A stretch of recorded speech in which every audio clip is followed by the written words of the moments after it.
Today we're going to talk about everything that we know about 2K22 Next Gen as of. And although we don't know that much because we're early in the cycle, we know a little bit. So for a majority of what we know, we're getting it from Twitter. So we're going to go ahead and head to Twitter. It costs a half a ticket for a glass wrist. Alright, now for this first round of evidence, looking at the boy Mike Wayne's Twitter, we're not looking at this little tweet right here on screen, we're looking at what's under it. Now somebody replied to Mike Wayne saying, contact dunks are way too common. You literally get dragged into it. Maybe add contact blocks if you know what I mean. Mike Wayne replied to that tweet saying, agreed, it's in the plans for 2K22. And then of course I5 replied to that saying, so this means that you can't be mocap for this year's game. Alright. Now, what this basically means is, if you didn't already know, if you don't have 2K21 Next Gen, or if you didn't know about Next Gen for 21, what happened in 2K21 Next Gen was that rim running became the meta, contact dunks was way overpowered, even after the nerf, they were still overpowered.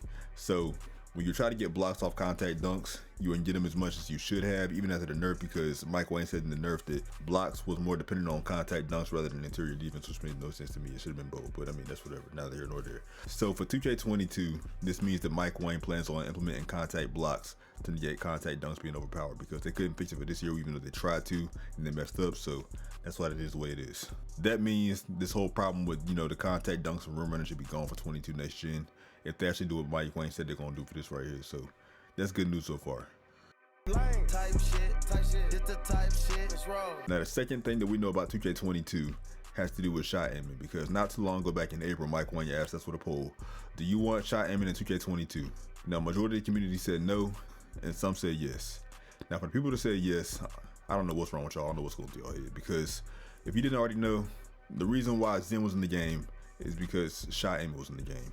And Zen was in the game also because shooting in 2K21 current gen was way too hard. It was complete BS, it was stupid. And I remember not too long ago, a little bit after 2K21 current gen first came out, Ronnie2K came out with a statement saying that shooting was the way it should be in 2K21 current gen and that it created more of a skill gap. And I somewhat agree with what Ronnie2K said in that statement, but I mainly disagree because number one, it's Ronnie2K, and he's always wrong. Now, but on a serious note though, he was kind of wrong with saying that, because although shooting did create more of a skill gap in 2K21 current gen, that also messed the game up, because I would argue that 2K21 current gen shooting made the game almost unplayable. It made me so mad playing that game, trying to shoot in that game. I had a 90 open three with boost on, and I still couldn't consistently shoot threes in that game. You had to have at least an 86 open three in 2K21 current gen to be able to shoot consistently in that game, and it's just so annoying. Like, I barely play that game, and that's big reason why. I mean, that's not the only reason why. Also because the game is just BS altogether, because the whole dribble glitch problem, Curry slide being overpowered, etc., etc. You get the point. The game is just annoying. So Ronnie2K saying that made no sense, and that created shot aiming. And it kind of reminds me of something that Mr. G-Star321 said not so long ago. If you don't follow Mr. G-Star321, look him up on YouTube. He's hilarious. He's been gone for a little bit of time because I don't know what's been going on with him. I hope he's alright. But he once said something that resonated with me, and always stuck with me. AI is going to be a fucking cheap prick to you. I have no whim against using against them. Fuck them.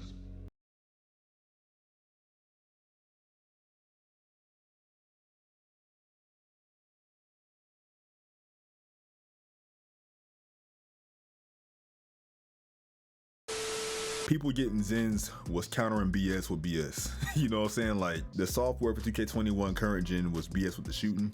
So to counter it, you had to get BS with the Zens. So although I don't hate Zen users, I can understand why they use Zen, because again, Ronnie2K saying that the shooting was the way it was supposed to be was stupid, because the shooting in that game was infuriating. So I understand it.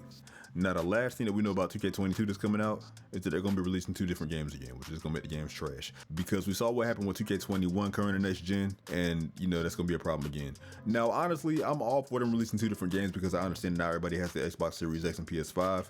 However, the only reason why I have a problem with that is because 2K is greedy and money hungry, which means they won't hire more developers. So as a result, they're understaffed still most likely, which means the games are going to be bad because of that. Not because they're coming out with 2 different games, because they're understaffed. Because the thing is, if you look back at 2K14, they made 2 different games for that game as well. They made a current gen version and a next gen version. And the next gen version of 2K14 was one of the best 2Ks we've had up to date, you know what I'm saying?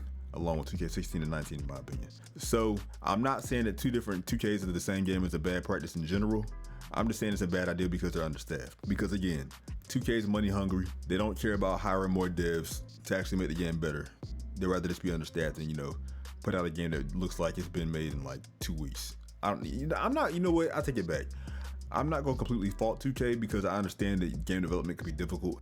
You know what? Nah, I am gonna fault them because now that I think about it, all their game development is probably difficult as I don't know what, because I ain't never done it before, so I wouldn't know. I still gotta fault them because they still could have hired more guys. But again, it's 2K. They're money hungry. They don't feel like spending money to, you know, hire more development. So as a result, I can't fault them.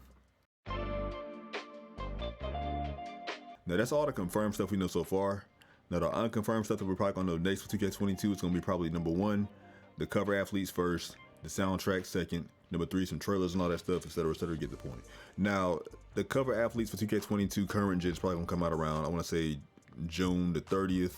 Then the next gen cover athletes is probably gonna be like July the 1st, and then the Legend Edition is probably gonna be like July the 2nd, because based off how it went the past 2 years, I believe that's how it rolled out. Like I think it was around June or July. It was the cover athletes for like current gen and next gen for last year, and then the Legend Edition was last, I believe. So it should be the same thing. And we've been seeing rumors about Luka Doncic being a cover athlete for, you know, the current gen version of 22. We've been seeing rumors about Nikola Jokic. We've been seeing rumors about other young players, and I think they should stick with that format. You know, stick with the younger players for current gen and the older, more established players for next gen. So for current gen 22, it's probably gonna be like, I don't know, either Trae Young or Devin Booker, because they've both been balling in the playoffs, you know what I'm saying? Or Nikola Jokic, because he was the MVP. It should be between, you know, those 3 guys. Again, Devin Booker, Trae Young, or Nikola Jokic, because Jokic was the MVP this past season. So those 3 guys are younger guys that should be, you know, the cover athletes for current gen. Now for next gen, I think it should be probably either Kawhi Leonard. Well, really, that's really it, Kawhi Leonard. I mean, I can't think of anybody else besides Kawhi Leonard it should be. Kawhi Leonard, or maybe Chris Paul, because Chris Paul been balling too. So Kawhi Leonard or Chris Paul. The Legend Edition should be probably Vince Carter. I'm going with Vince Carter. He just retired not too long ago. It should have been him last year, but you know, the whole thing happened with Kobe, so Kobe deserved it over him. But now for this year, I believe it should be Vince Carter. So time will tell. Like I said, I believe that the current gen cover athlete is gonna be next, then the next gen cover athlete, then the soundtrack and all that stuff, and the rollout's gonna come after that, and we're gonna, you know, fall into play what we're gonna see next. So that's just my take on that. Y'all can let me know in the comment section what y'all think down below. What everything's coming out first, the cover athletes or the soundtrack or whatever. And also, are y'all excited for 2K22? Because me personally, I'm not. So I think it's gonna be mid at best. So anyway, you guys, that's gonna do it for the video. I appreciate you guys for watching. Be sure to leave a like if you enjoyed or liked anything I said. Also, subscribe if you're brand new. I'm posting more videos coming soon. Just stay tuned, y'all. So with that being said, I appreciate you guys for watching. It's been your boy Edwin Andre, and I'm gonna catch you guys in the next one. And until next time, I'm out. Peace. They don't know what I see when my eyes close. They don't know what I see when my eyes close. I party with the shadows on the low, cause you would never see them in my photos. Walk in the dark. Are you afraid of the dark? Cause I'm not walking the dark. Are you afraid of the dark? Cause I'm not walking the dark. Walk in the dark and pray to God them demons don't tear me apart.